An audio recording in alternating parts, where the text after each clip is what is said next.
بلوچستان حکومت نے مالی سال 2023 سے 24 کا بجٹ پیش کر دیا۔ زراعت کے شعبے کے لیے ترقیاتی مد میں 11 ارب اور غیر ترقیاتی مد میں 11 ارب 87 کروڑ روپے مختص۔ انجینئر زمر خان اچکزئی نے بلوچستان اسمبلی میں آئندہ مالی سال کا بجٹ پیش کرتے ہوئے کہا کہ موسمی تغیرات سے پیدا ہونے والے اثرات، جن میں پانی کی قلت، طویل خشک سالی، زیر زمین پانی کے ذخائر میں کمی، صوبے میں بجلی کی طویل لوڈ شیڈنگ سمیت بارشوں اور سیلاب نے اس شعبے پر انتہائی منفی اثرات مرتب کیے ہیں۔ صوبائی وزیر خزانہ کا کہنا تھا کہ رواں سال 2022 سے 23 میں محکمے کے بلڈوزرز نے 78 گھنٹے کام کیا اور 5000 سے زائد ہیکٹرز کی اراضی زیر کاشت آئی۔ انہوں نے کہا کہ ہماری حکومت نے بلوچستان گرین ٹریکٹرز پروگرام کا آغاز کیا، جس کے دوسرے فیز پر کام جاری ہے۔ اس اسکیم کے تحت آئندہ برس 1000 ٹریکٹرز تقسیم کیے جائیں گے۔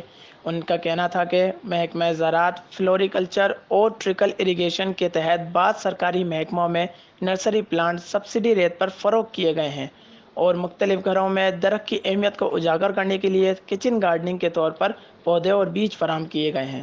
رواں مالی سال 2022 سے 23 میں soil and water testing directorate کا قیام عمل میں لایا گیا تھا، جس سے نہ صرف محققین بلکہ صوبے بھر میں طلباء کو تحقیق کرنے میں سہولت فراہم کی گئی تھی۔ انہوں نے کہا کہ 2023 سے 24 میں مشروم کی کاشت سمیت ہائیبرڈ بیج کی پیداوار پر زور دیا جائے گا۔ حکومت بلوچستان نے سیلاب کے اثرات کو کم کرنے اور کاشتکار برادری کو سہولت فراہم کرنے کے لیے بلوچستان میں ٹریکٹر آورز کے ذریعے سیلاب سے متاثرہ زرعی زمین کی بحالی کے عنوان سے منصوبہ شروع کیا ہے، جس کی تخمینہ لاگت 4 ارب روپے ہے اور رواں مالی سال 2022 سے 23 میں 2 ارب 25 کروڑ روپے کی گئی تھی۔ کا مزید کہنا تھا کہ مالی سال 2023 سے 24 میں بلڈوزر گھنٹوں کے لیے صوبے کے تمام اضلاع کے لیے 1 ارب 48 کروڑ روپے مختص کیے گئے ہیں، جس میں ٹنل فارمنگ کے فروغ کے لیے صوبے میں 400 سے زائد ٹنل نصب کیے گئے ہیں۔ اس کے علاوہ قلعت اور قلعہ سیف اللہ میں کولڈ اسٹوریج پلانٹ کی تعمیر بھی زیر غور ہے۔ مجموعی طور پر اس شعبے کے لیے ترقیاتی مد میں 11 ارب روپے اور غیر ترقیاتی مد میں 11 ارب 87 کروڑ روپے مختص کیے گئے ہیں۔